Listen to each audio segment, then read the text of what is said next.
नमस्कार दोस्तों, मैं आप सभी का हमारे YouTube चैनल रेल ट्रेवल्स में स्वागत करता हूं और आशा करता हूं कि आप सभी अच्छे होंगे। जैसा कि आप लोगों ने थंबनेल में देख ही लिया होगा कि आज हम पटना सासाराम पैसेंजर की यात्रा पार्ट 2 के बारे में बात करेंगे, जो कि है आरा से सासाराम तक। पिछले पार्ट में हमने पटना से आरा तक की दूरी पूरी कर ली थी और अब धीरे धीरे हमारी ट्रेन आरा स्टेशन को अलविदा कहते हुए चल पड़ी थी अपनी मंजिल की ओर, जो कि है सासाराम।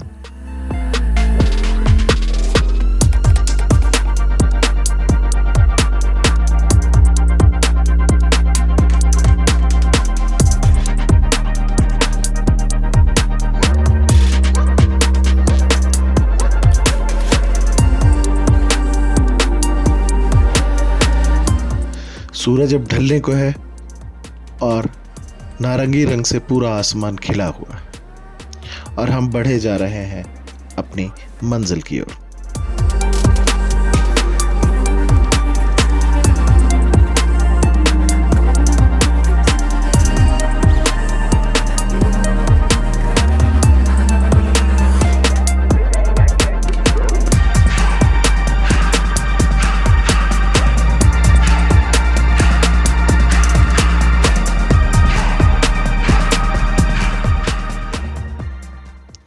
जैसा कि हमने आपको पिछले पार्ट में बताया था, यह सफ़र काफ़ी रोचक है और इतिहास में भी इसके बारे में काफ़ी कुछ लिखा गया है। तो चलिए शुरू करते हैं और जानते हैं इसके बारे में। आपको जानकर हैरानी होगी कि आरा सासाराम के बीच रेल सेवा 1914 में शुरू हो गई थी, यानी आज़ादी से पहले। पर आप आज भी पीरो, गढ़नी आदि जगहों पर पुरानी रेल सेवा के कुछ अवशेष देख सकते हैं। बात उन दिनों की है जब ब्रिटिश शासनकाल में भारत में सड़कों के विकास के साथ साथ रेल मार्गों के निर्माण पर भी विशेष ध्यान दिया जा रहा था। इसी दौरान बिहार के शाहाबाद जिले के 2 लाइट रेलवे नेटवर्क की स्थापना की गई, जो कि 20वीं सदी की शुरुआत में हुई। इसमें पहली आरा सासाराम लाइट रेलवे थी और दूसरी डेहरी रोहतास लाइन।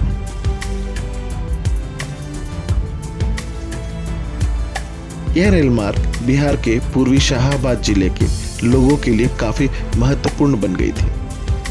वैसे तो कहा जाए दोस्तों, ट्रेन हम सभी बिहार वासियों की ज़िंदगी में कुछ इस कदर घुल मिल गई है कि इसका जिक्र कई लोकगीतों में भी किया गया है। शाहाबाद जिला, जो कि भौगोलिक रूप से काफ़ी बड़ा था, जिसका मुख्यालय आरा में था, आगे चल के इस ज़िले को 4 भागों में बांट दिया गया, जो कि थे भोजपुर, रोहतास, बक्सर और कैमूर।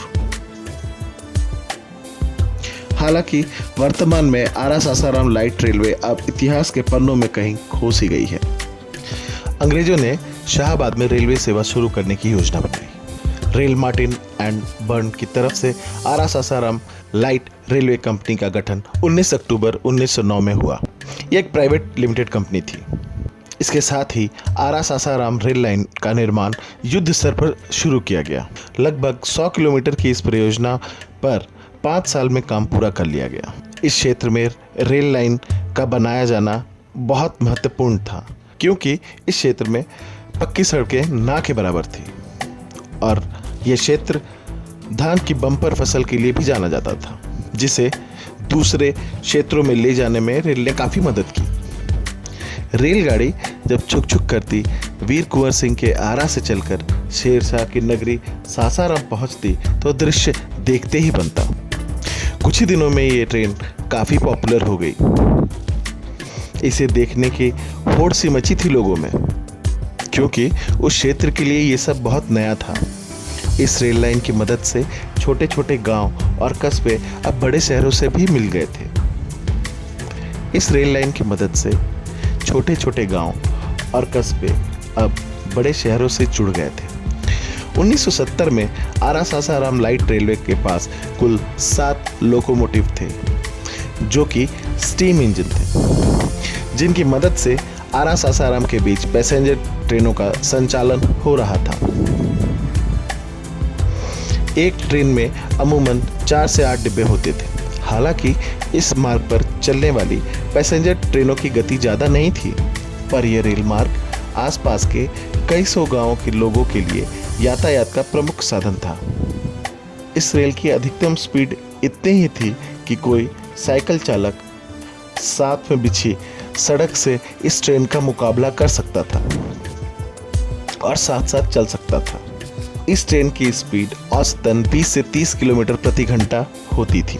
साल 1950 से 1970 के दशक में आरा सासाराम लाइट रेलवे को अच्छी संख्या में पैसेंजर मिल रहे थे, पर 1975 के आसपास लगातार यात्रियों की संख्या में कमी आने लगी। ऐसा इसलिए हुआ क्योंकि रेल मार्ग के समानांतर चल रहे सड़क पर अब बसें भी दौड़ने लगी थी, जिसकी रफ्तार इस ट्रेन से काफ़ी ज़्यादा थी।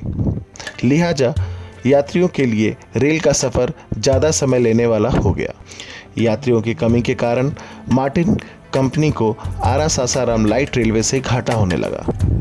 घाटे के चलते मार्टिन कंपनी के पास रखरखाव के लिए भी पैसे नहीं थे, लेकिन ट्रैक और मेंटेनेंस के लिए एक बड़े खर्च की आवश्यकता थी, जो अब कंपनी उठाने के लिए तैयार नहीं थी। इस रेलगाड़ी ने लगभग 3 दशकों तक अपनी सेवा दी और आखिर में यात्रियों की कमी के कारण इस प्राइवेट कंपनी को नुकसान होने लगा।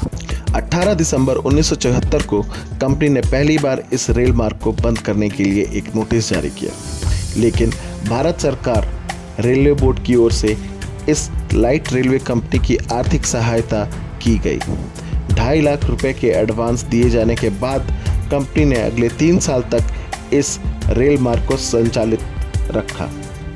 3 साल का सहायता काल पूरा हो जाने के बाद 29 अक्टूबर 1977 को केंद्र सरकार ने कंपनी को रेल परिचालन बंद करने का निर्देश दिया।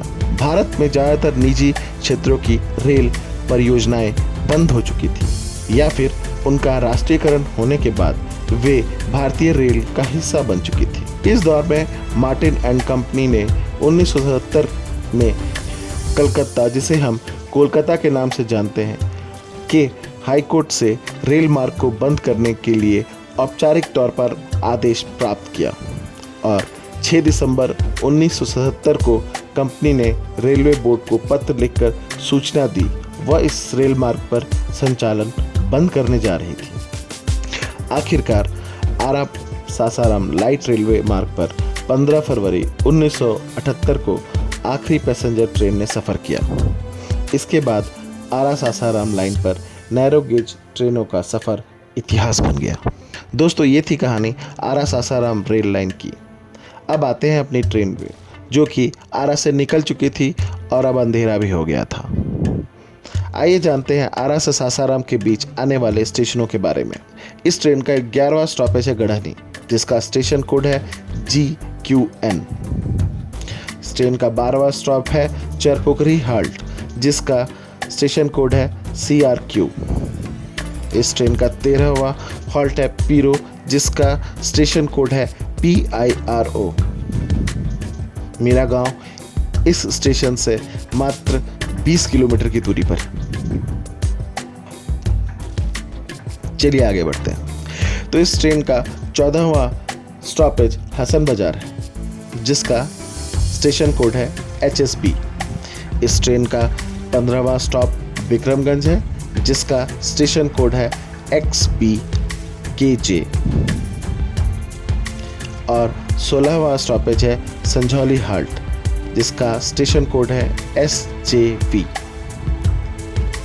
इस ट्रेन का 17वां हॉल्ट गढ़नोखा है, जिसका स्टेशन कोड है GNK। इस ट्रेन का 18वां और आखिरी स्टॉप है सासाराम, जिसका स्टेशन कोड है SSM। आप स्क्रीन पर इस ट्रेन के स्टॉपेजेस को देख सकते हैं। मैं आशा करता हूं कि आपको हमारी वीडियो पसंद आई होगी। आपके सुझाव और प्रतिक्रिया आप कमेंट बॉक्स में हमसे शेयर कर सकते हैं। ये सारी इन्फॉर्मेशन हमने इंटरनेट पर रिसर्च करके प्राप्त की है।